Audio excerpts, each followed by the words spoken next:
I'm Teresa. I'm the author of Cupcakes and Couscous, available at Wordsworth Books. I'm a content creator, food blogger, and mom of two. I'm looking forward to showing you two of my favorite recipes today. So we're going to start with a lamb curry served with fennel seed flatbreads. So we're going to start off by making our flatbreads, just a basic flour and milk dough. And then we're going to be making our lamb curry with loads of spices, onion, garlic, ginger, and tomato puree. So we're going to start by making the fennel seed flatbreads. These are very, very easy and use ingredients that you'll have probably in your cupboard already. So I've got some cake flour in the bowl. I'm going to add some baking powder and salt and some whole fennel seeds. These add a delicious flavor to the bread, and just mix those together. Then I'm going to add some olive oil and some milk. And we're going to stir that into a dough. You can definitely substitute the milk. So if you wanted to add something like a coconut milk for a vegan flatbread, or if you were lactose intolerant, that would work really well. I've done that before. So you're going to keep mixing until it comes together into a dough. That's looking good. Okay, so our dough's come together nicely. I'm going to cover that and let it rest while I start the curry.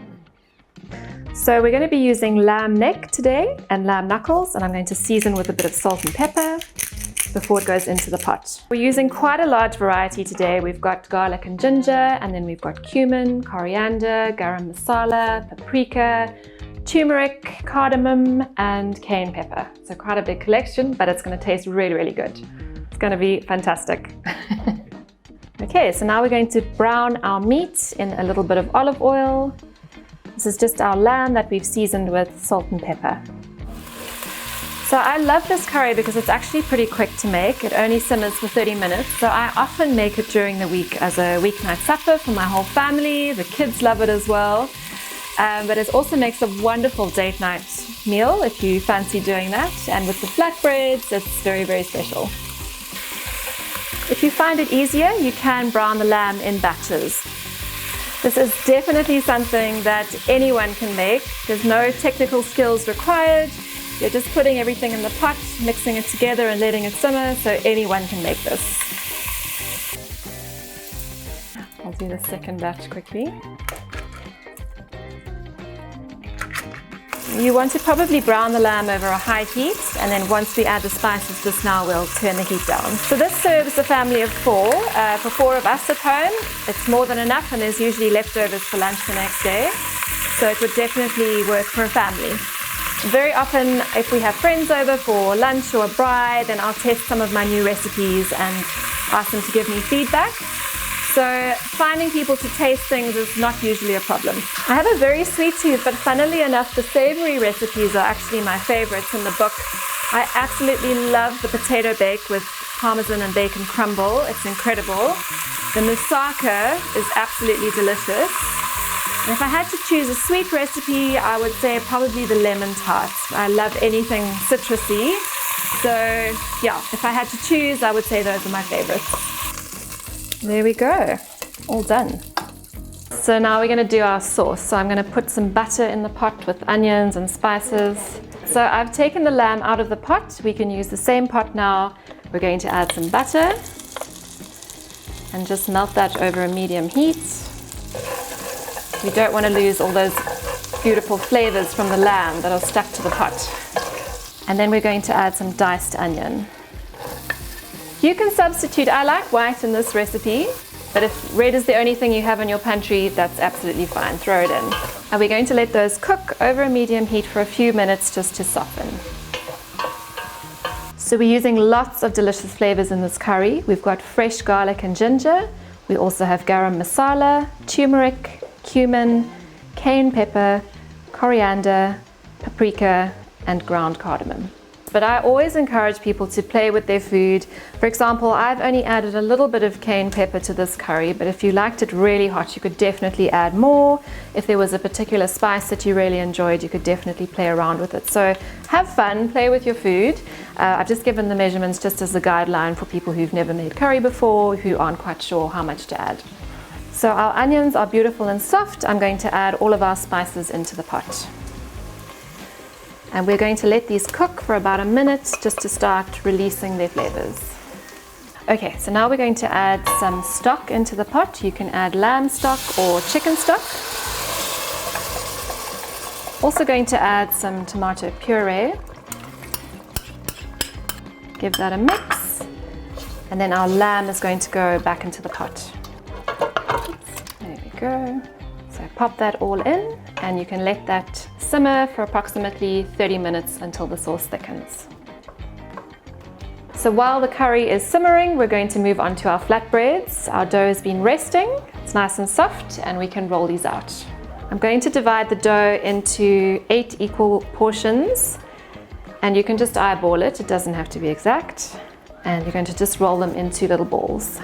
This is definitely the part of the recipe where you can bring the kids in, get them to roll the balls, roll the dough. They can even make it from scratch. Okay, so we've got all our little dough balls, and now we are ready to roll. So dust your work surface with a little bit of cake flour, and then you can take the balls one at a time and you just roll them out to a thickness of about 3 millimeters. And you're aiming for a rough rectangle shape, but these are very rustic, so they don't need to be neat, which is quite nice. And there we go, that's ready for the frying pan. If you can get some little helpers to help you with this step, that's really great.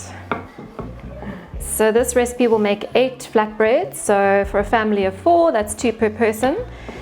You could definitely double the recipe as well. So if you wanted to have extras or you're having extra people over, you could easily double it and make whatever you needed. And those are our flatbreads ready for the pan. So I'll let this get warm and then I'll start cooking. So I've heated our dry frying pan over a medium heat, and I'm going to add the flatbreads. So you'll cook these for about 3 minutes per side, but just keep an eye on them. They'll go golden brown on the outside, then you can flip them over, cook the other side, and once they're all cooked through, you take them off the heat. So when we lived in London, we had this amazing curry house just down the road from our flat.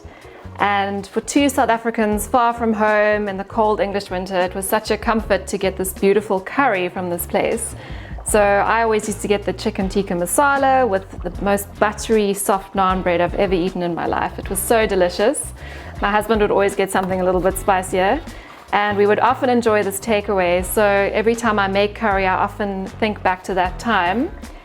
And I'm happy to say the restaurant is still there and still doing well. I'm not too surprised. So you can see these are browning really nicely and cooking through. So what you could do is use a gluten-free flour mix, just replace the cake flour. But if you wanted to skip the flatbreads altogether, you could just add something like rice, and that would work beautifully with the curry as well.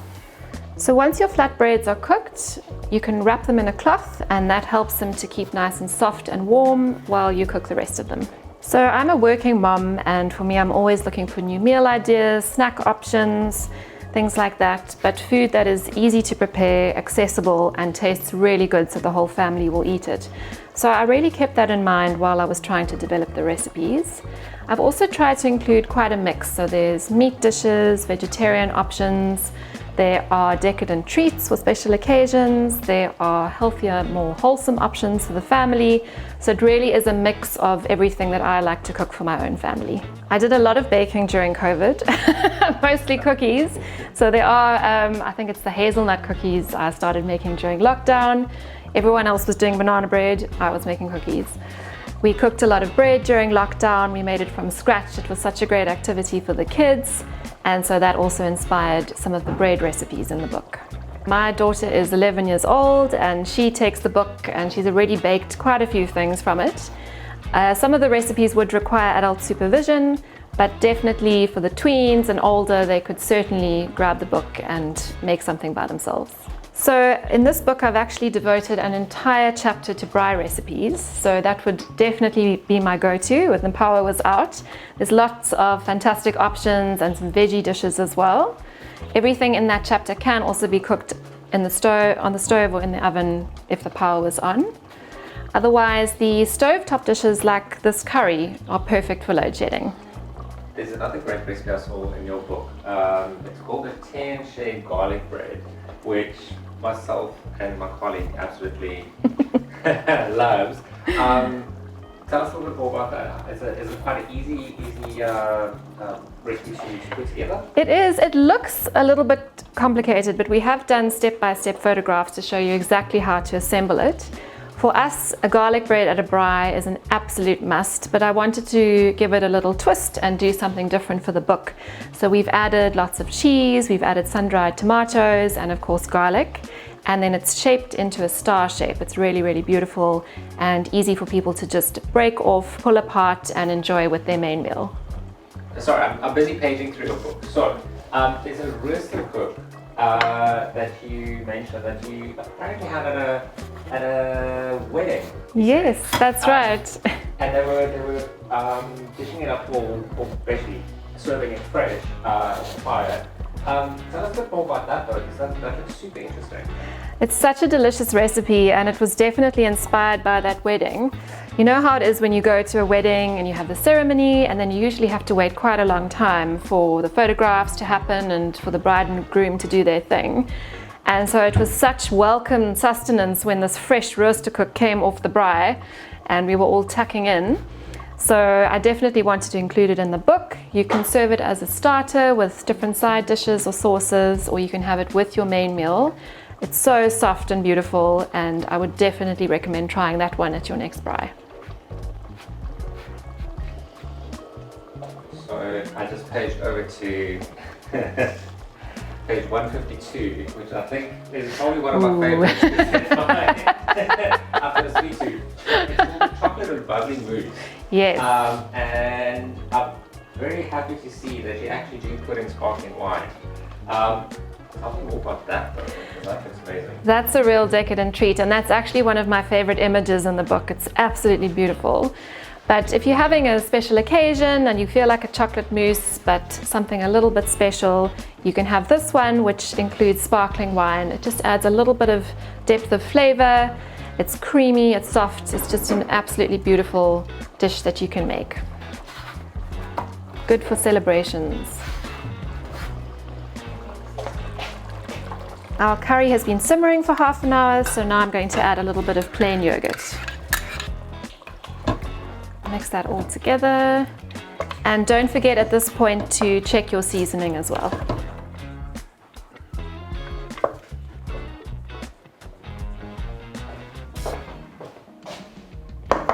This is smelling absolutely amazing. You can dish it up onto your plates. If you can hold back and save it for the next day, you will be rewarded with amazing flavor. So I like to finish off my curries with a little bit of coriander. I know not everyone likes it, but I absolutely love it. So if you do, you can just chop it up roughly and sprinkle it over the top. Serve the curry with your fresh, warm flatbreads. These are great for mopping up all of that delicious sauce. We've finished making our delicious lamb curry. It's time to move on to dessert. So now we're going to be making a butternut streusel cake. It's in the Sweet Dreams chapter of the book, and it's one of my favorite bakes. Right, so we're going to start by making the crumble topping that's going to go on top of the cake. We've got some desiccated coconut. We're going to add to the bowl some self-raising flour, some brown sugar, and some ground cinnamon. And just mix those up together. So this is a gluten-free cake. I wanted to have a gluten-free offering in the book, and I've used a gluten-free self-raising flour in the mixture and in the streusel topping. So I've mixed all the dry ingredients together, and I'm going to add some cubed butter. And all you need to do is use your fingertips and rub this into the dry ingredients.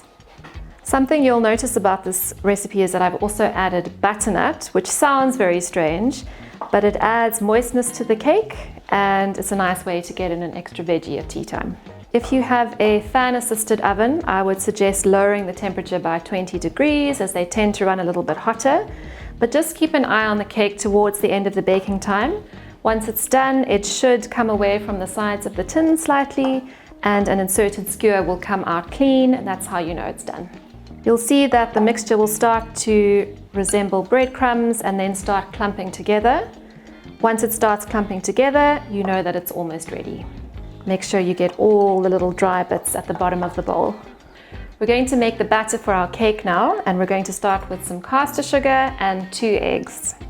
You want to whisk that together for about 3 minutes. You'll see it'll get very pale and thick and fluffy.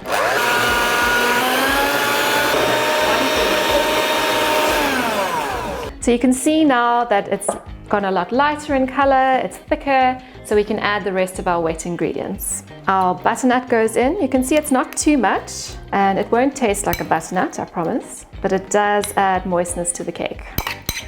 I'm also going to add some melted butter, which gives it an amazing flavor. Some yogurt. This is just plain yogurt, and some vanilla extract. And whisk that again just until everything is combined. There we go. Our wet ingredients are all mixed. It's time to sift in the dry ingredients. And I'm using the gluten-free self-raising flour again. I've also added a bit of spice to the mixture, so there's ground cinnamon and nutmeg and a little bit of fine salt. And just sift that into the mixture. There are so many foodies and chefs and content creators out there who I really admire, many of whom I've met over the years, and I would be happy to collaborate with any of them. We really have such amazing talent in this country and some wonderful foodies to turn to for inspiration. So once you've sifted the dry ingredients in, you can just fold them in by hand, and now this batter is ready to go into the cake tin. So I'm using a 20 centimeter cake tin. I've lined the base with baking paper and I've sprayed baking spray all over the tin. The last thing you want is your cake sticking to your tin when it comes out of the oven. And now you can scoop the batter into your tin. Don't waste any of this precious batter, and just gently smooth it into an even layer. Once your cake batter is in the tin, you can crumble the streusel topping on top. Just distribute it evenly over the top of the cake batter. The batter is quite thick, so it won't sink in, don't worry. We're going to get a lovely thick layer on top there. And that is ready for the oven. I'm going to pop this into the oven at 180 degrees for 50 to 60 minutes.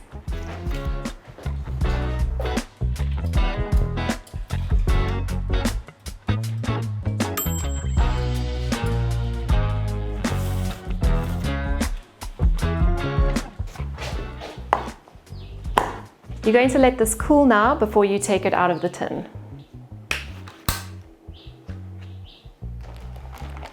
And there we go. Something else that I love about this cake is it's perfect if you don't feel like something that's covered with lots of icing or overly sweet. So I like to finish this off with just a dusting of icing sugar. What goes into planning for yourself if you should host friends or family coming over? So I'm someone who tends to get a little bit stressed about these things. So I find that planning really helps to take a lot of the anxiety out of it. So I'll plan my menu, I'll do a shopping list, I'll plan my time on the day. It sounds very nerdy, but it really does help me. And I'll set up as much of the food beforehand as I can. I've just included the tips in the back that have really helped me to entertain at home and not feel so stressed. Anyone with kids will know that you hear the words "I'm hungry" about 100 times a day. So I was really wanting to think of new and different snack ideas. I have made yogurt pops for the kids in the past, so I just wanted to play on that and get some new ideas. So we added fresh berries, there's a chocolate banana version, there's also a granadilla cheesecake version, which is great if you feel like a bit of a treat. And our cake is all done, ready for tea time. I really hope you've enjoyed the recipes today. They are available in the book, Cupcakes and Couscous from My Kitchen to Yours, which is available at Wordsworth Books.